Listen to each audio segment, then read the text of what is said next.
Salut chers élèves, donc on commence maintenant le thème 2.7. Maintenant, ce thème est divisé en 3 sections, la réplication de l'ADN, la transcription et la traduction. L'idée essentielle de ce thème, c'est que les informations génétiques contenues dans l'ADN peuvent être copiées exactement puis traduites pour former les protéines demandées par la cellule. Voici notre résultat d'apprentissage. On va comprendre les étapes impliquées dans la réplication de l'ADN. Prenez le temps, s'il vous plaît, de regarder les notions clés dans les guides pour le thème 2. Alors, vous savez très bien que la cellule produit son ADN une seule fois durant le cycle cellulaire, et ça, c'est la phase S de l'interphase. Voici un petit rappel du cycle cellulaire. Ça, c'est la phase de la réplication de l'ADN. Ça prend lieu avant la deuxième phase de croissance, avant la mitose. Alors, il y a 3 modèles qui suggéraient par laquelle on suggérait que l'ADN était répliqué. Le premier, c'est le modèle conservateur. Alors, comme vous pouvez voir sur la diapositive ici, le modèle conservateur dit que les 2 brins parentaux se réassocient après avoir joué le rôle de matrice. Donc, ce brin va se séparer en 2. Vous savez très bien c'est quoi la structure de l'ADN. C'est une double hélice. Alors, l'hélice ouvre. Chaque brin parental sert d'une matrice pour faire une copie. Ensuite, une fois que la copie soit faite, les brins parentaux redeviennent une seule paire et les nouveaux brins redeviennent leur propre paire. Il y a aussi le modèle semi-conservateur qui te dit que le brin parental va ouvrir, va servir de matrice pour faire une copie de l'ADN, mais va rester avec la nouvelle copie. Donc, chaque brin parental aura une nouvelle copie associée à lui. Le troisième modèle, c'est le modèle dispersif qui te dit que les brins se séparent et se fragmentent complètement et tu vas avoir des nouvelles copies d'ADN qui sont faites du mélange de la copie parentale et la nouvelle copie. Alors, lequel pensez-vous? Cette question a été répondue par l'expérience de Messelson et Stahl. Donc, Messelson et Stahl ont pris des bactéries, puis ils ont cultivé ces bactéries dans un milieu riche avec un isotope d'azote qui est le isotope azote 415. Ensuite, ils ont pris des bactéries qui sont placées dans le milieu qui contient l'isotope 14, l'isotope le plus léger.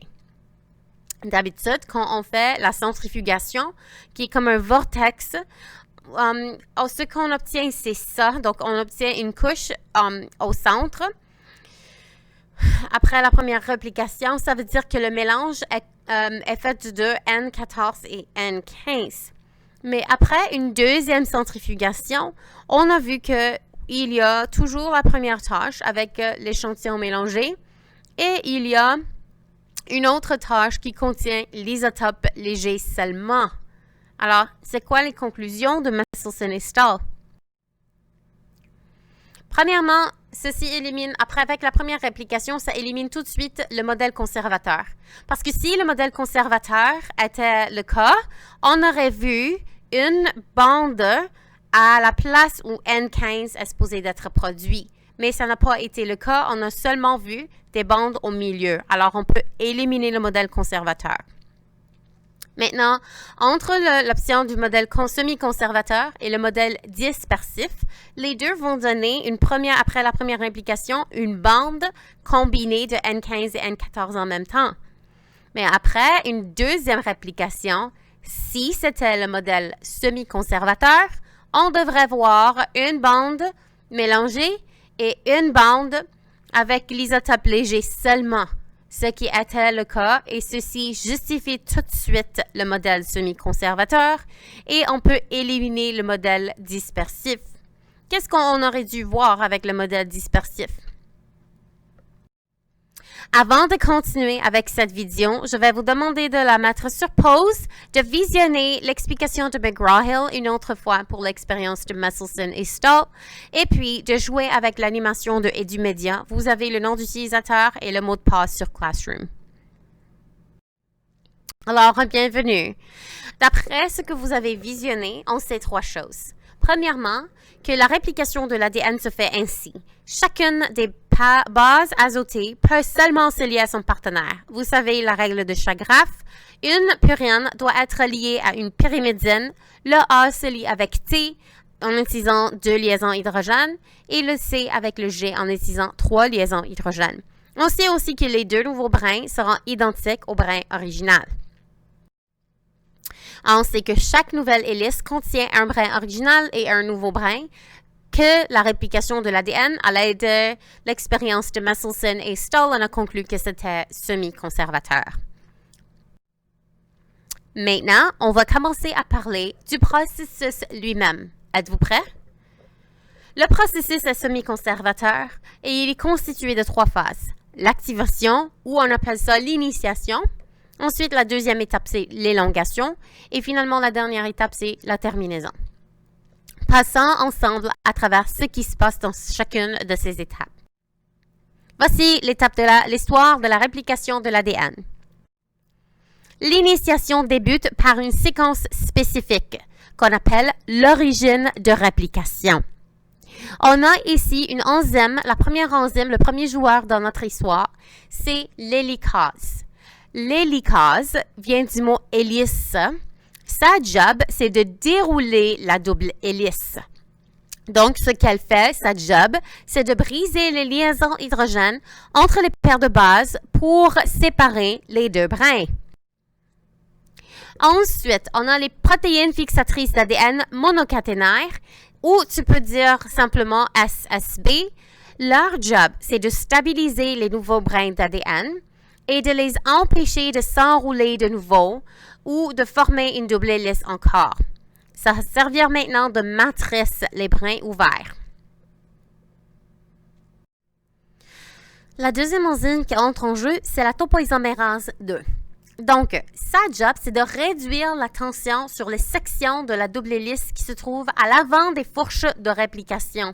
Ça va être très clair quand je vais vous montrer une photo, mais vous pouvez penser à une élastique. Si je prends une corde à un élastique et ensuite j'ouvre une partie, ce que l'hélicase fait. La tension va augmenter dans les 2 autres bords de l'élastique, celui-là et de l'autre bord aussi. Donc, la topoisomérase, sa job, c'est de réduire cette... Alors, voici ce qu'on a jusqu'à date.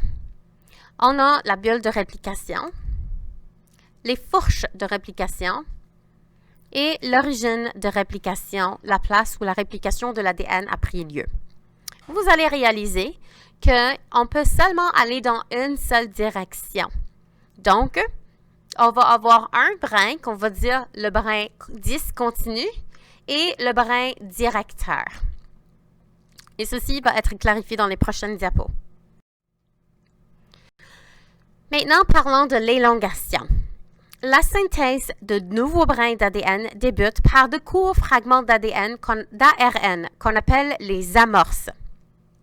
Alors, on a l'ADN polymérase qui ajoute des nouveaux brins, toujours au côté 3' de la double hélice. Donc, dans un brin, ceci veut dire que celui qui va dans la direction de la fourche de réplication s'appelle le brin directeur. Et celui qui s'en va dans l'autre côté, le côté opposé, s'appelle le brin discontinu, comme ça va être clair avec les images à suivre. Alors, je vais parler un peu avant de l'ADN polymérase 3. Sa job, c'est de synthétiser les nouveaux brins d'ADN en ramassant les bases complémentaires. Donc, ça ajoute uniquement les nouveaux nucléotides à l'extrémité 3' de l'ADN parce qu'elle va seulement de la direction 5' à 3'. Elle ne peut pas aller dans la direction inverse. Alors, voici ce qu'on a. Ça, c'est la synthèse du brin directeur. Comme vous pouvez voir, voici les amorces d'ARN. L'histoire débute avec l'ajout des amorces ARN pour l'élongation. Ensuite, tu as l'ADN polymérase 3 qui vient et qui ajoute les bases complémentaires aux bases qui sont dans le brin matrice. D'accord? Donc, on a le brin matrice, on a l'amorce d'ARN qui est ajoutée, on a l'ADN polymérase 3 qui va ajouter les nucléotides au fur et à mesure que l'hélicase, qui est ici, déroule la matrice.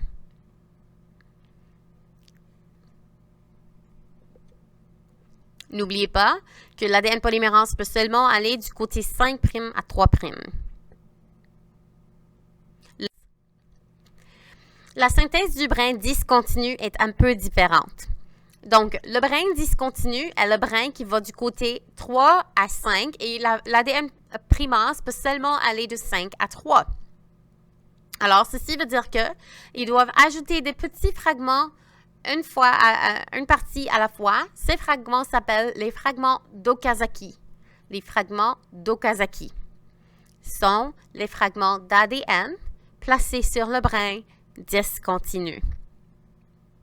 Donc, voici la primase qui ajoute l'ARN. La polymérase ajoute l'ADN à l'extrémité 3. Cet ADN, ça devient le fragment d'Okazaki.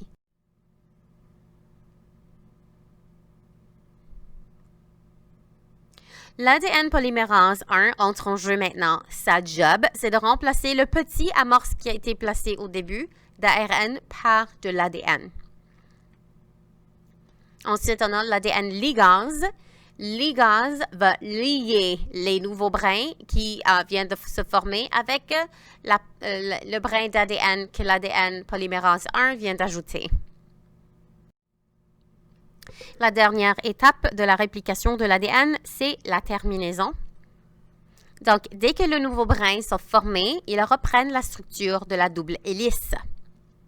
Les deux nouvelles doubles hélices se séparent et toutes les protéines qui étaient impliquées se détachent de ces deux brins d'ADN. Alors, fait intéressant. Savais-tu qu'une cellule humaine prend quelques heures pour répliquer tout son ADN?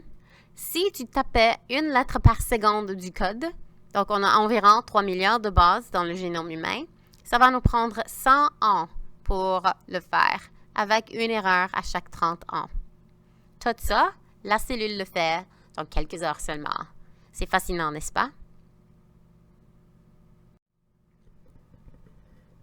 Alors, si la cellule travaille vite, ceci veut dire que c'est possible qu'elle fasse des erreurs. Est-ce qu'on a quelqu'un qui va vérifier après la cellule? La réponse est oui. Et ça, c'est la job de l'ADN polymérase 2. Elle corrige les erreurs. Donc, elle corrige, par exemple, les mésapariements. Ça veut dire que si la cellule a mis un A avec un C au lieu d'un T, bien, la cellule, l'ADN polymérase 2, va remplacer le C par un T. Alors, voici les cast members de notre petite histoire. On a commencé avec l'hélicase dans l'initiation qui sépare les brins d'ADN, la topoisomérase qui réduit la tension sur les côtés de la fourche de réplication. Ensuite, on a vu les SSB qui stabilisent la fourche pour que l'élongation ait lieu. Pour l'élongation, on a vu l'ARN primase qui va insérer l'amorce d'ARN. Celui-là va juste aider l'ADN polymérase à venir s'installer sur le brin. Ensuite, on a la ligase qui attache les segments d'ADN. Et puis, on a les 3 polymérases. Donc, l'ADN polymérase 3 est celle qui ajoute les séquences nucléotidiques à l'extrémité 3' parce qu'elle va seulement de la direction 5' à 3'. L'ADN polymérase 2 qui remplace les nucléotides erronés et l'ADN polymérase 1 qui va remplacer les amorces d'ARN qu'on avait placées au début. S'il vous plaît, prenez le temps de regarder ces liens. C'est des animations très claires. Comme on a dit, la réplication de l'ADN prend lieu une seule fois dans la cellule. Est-ce qu'il y a une façon de faire la réplication de l'ADN de façon synthétique? La réponse est oui. Ça s'appelle la méthode du ACP, amplification en chaîne par polymérase, ou en anglais PCR, Polymerase Chain Reaction. C'est très important de comprendre cette méthode. Alors, je vous invite à lire les prochaines diapos et à regarder les animations qui suivent afin de la comprendre. Sur ce, c'est le temps de pratiquer.